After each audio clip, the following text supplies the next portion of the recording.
Fire!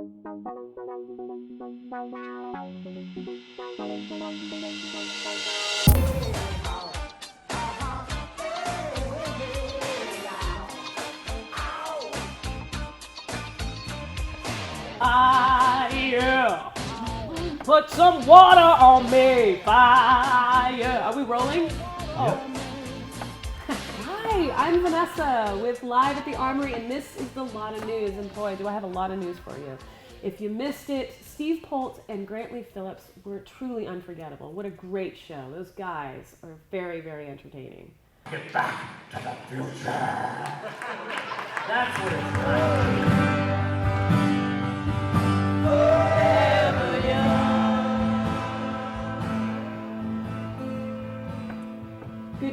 Good times indeed. Those guys are the real deal. And speaking of the real deal, we also had a very, very important event here on Sunday. We had a concert fundraiser event to support Defend the Win. The well-established systems of law are corrupt, and the people are the ones who must stand and make the difference. The government cannot, it will not, until the people make the claim for their rights. And that starts at the community level. Last year, Ashland and all of Jackson County successfully voted a ballot measure to ban genetically engineered crops here in the valley. And because we succeeded, of course, the chemical corporations are now trying to back a lawsuit against us. So we're not going to stand down here in this small town in this great county of ours. And we successfully raised over $35,000 and more to come to make sure that we have control over our crops and our food. And we've actually been one of the first in the country, not in the world obviously, but in this country, to successfully achieve this. And we want your support. So any kind of donations from anywhere to start this ball rolling across the country is a real smart move.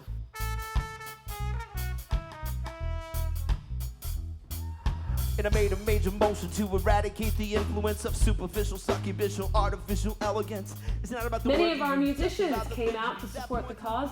One in particular is a local legend, Frankie Hernandez, who's opening for Sly and Robbie this Thursday. Friday's the Desert Dwellers, opening for them. We have the euphonic sound system. Going to be an incredible 2 nights. I suggest coming, camping out, spending the whole time here at the Armory with us, Live at the Armory. If you want more information, www.liveatthearmory.com. We have Frankie. He showed up. Frankie Hernandez is here actually to talk with us. He's so involved and enthusiastic about these causes and his music and reggae music. Here he is, Frankie Hernandez. Hi, Frankie. Hello. How are you? I'm good. How are you? I'm fantastic. Glad to be here with you. How did you end up on the West Coast? You just wanted to... Well, I toured on my first tour as a guitar player. I came up through the Austin music scene as a trumpet player, and I started playing guitar. And then I was working for a spoken word poet named Chris Chandler. And he hired me to be his guitar player. We went on a 2-month tour of the West Coast, and I fell in love. I fell in love with being so close to the ocean, having the mountains, such green land, compared to Texas, such green land, and of course the High Sierra Music Festival, the Oregon Country Fair.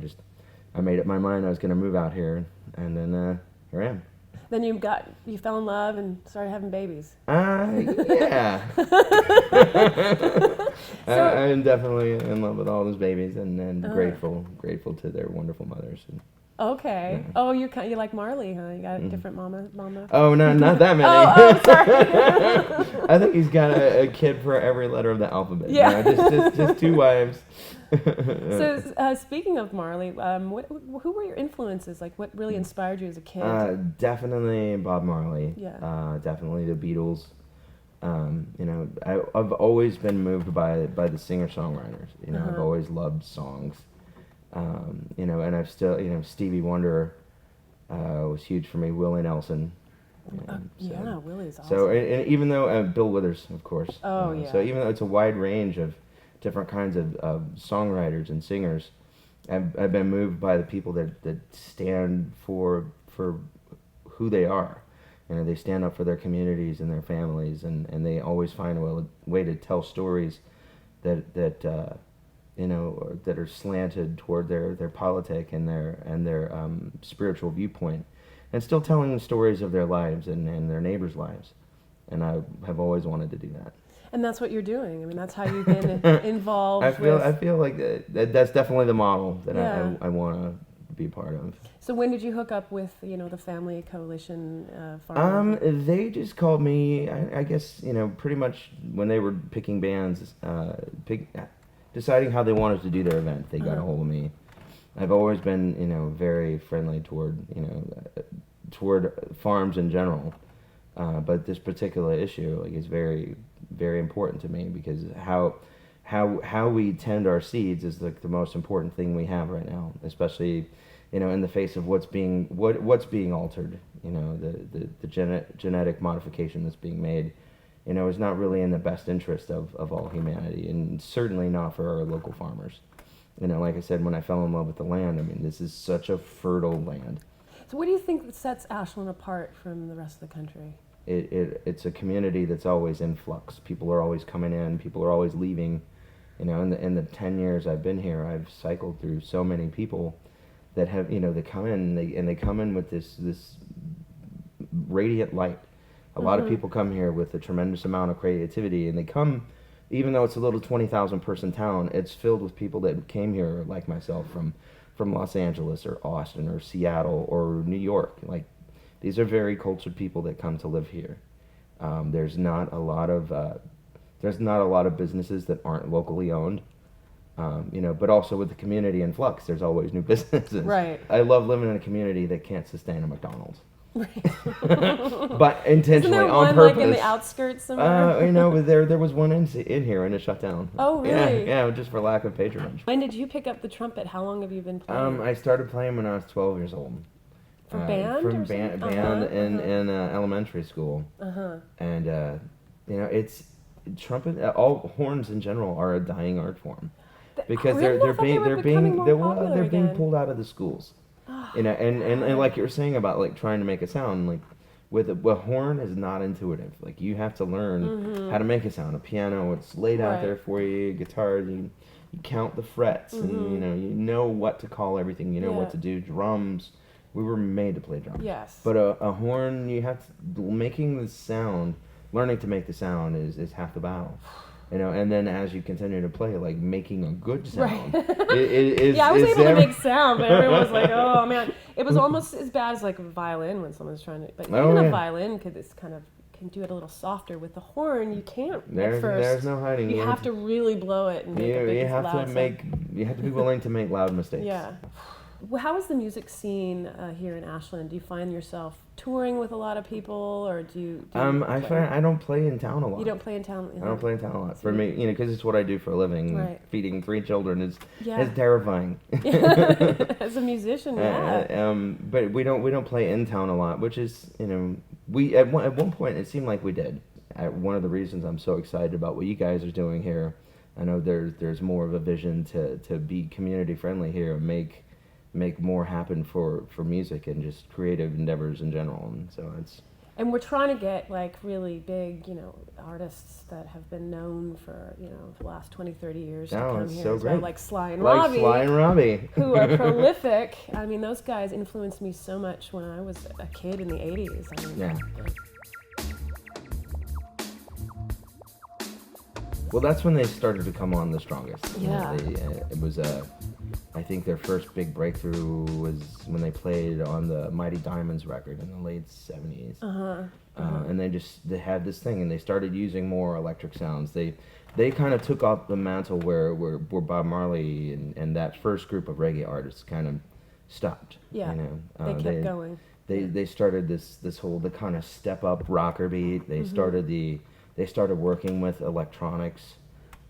They started producing other people, you know, which is great, because you don't normally get a drum and bass, like a rhythm section, where everyone's like, "Hey man, who's singing with this rhythm section?" And you're like, Right. "Well, that's what do you mean?" And people track singers, Right. It's true. They are originators in that respect. and for sure. that, you know, they moved everything into the dance hall movement, you know, and then dub, and they're just always find a way to stay relevant.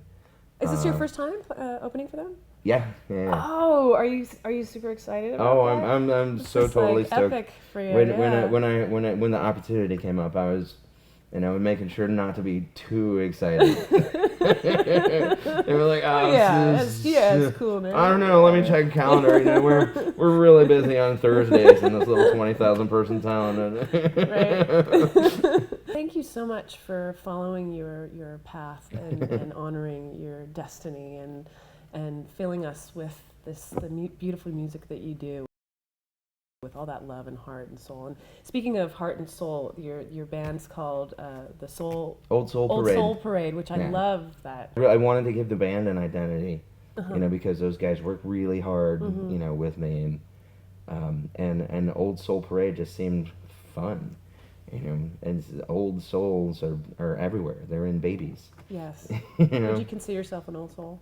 You know, I would consider myself younger among the older souls, but I'm in the group. Nice. So that's a wise soul, though. If you're a younger soul and you surround yourself with old souls, Yeah. then that's Well, that's the way to advance. Yeah. You know, is to keep your vision on what it looks like. You know, if you know where you want to go, follow people that are there already. Yeah.